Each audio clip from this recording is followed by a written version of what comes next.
طبق نقشه پیشگیری نمودن حالت‌های فوق‌العاده در موسم زمستان و بهار سال‌های 2022-2023 درباره حفظ اهالی و حدود از حالت‌های فوق‌العاده دارای خصوصیت‌های طبیعی و تکنوگنی در خاطر دیگر شهر و نواحی ولایت خرلان در ناحیه واسع هم تدبیرهای عملی راه‌اندازی کرده شدند. چاره‌بینی‌ها از جمع آمد ساکنان آغاز گردید.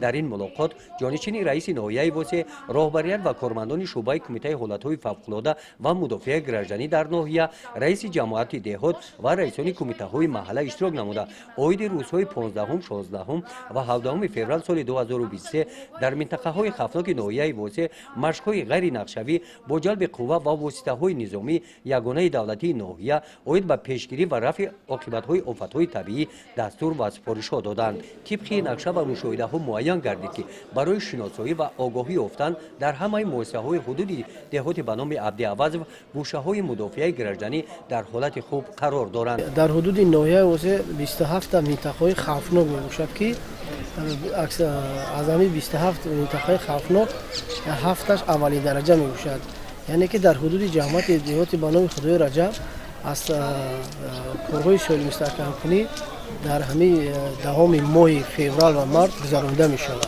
در این روز در دوره این چوره‌بینی در محله جورز دهات به نام عبدالعوض با جلب ساکنان جویبارهای آبروی شفت راه‌های محلی تازه کرده شدند.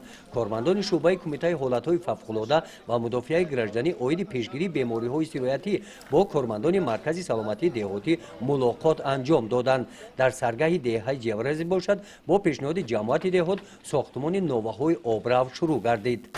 در همه دهه‌های حدود جماعت عاید سنگفرش کردن چای محل ها، شنوندن نهال، توزیع کردن جوی زایبر ها و کندن زخکش زایبر ها ادامه دارد و ما کوشش میکنیم که تو اومدن سیل و پیشگیری کردن از آفت‌های طبیعی اهالی رو از آفت طبیعی امین نگاه داریم. در خطر ساکنان دهه جوانی و جبره ساکنان دهه واسع آبادی دهات به نام عبدالعوض به حشر برآمده دست جمع آمده مسافه 1000 متر راه بین دهه را برای منفرش نمودن سنگفرش کردند.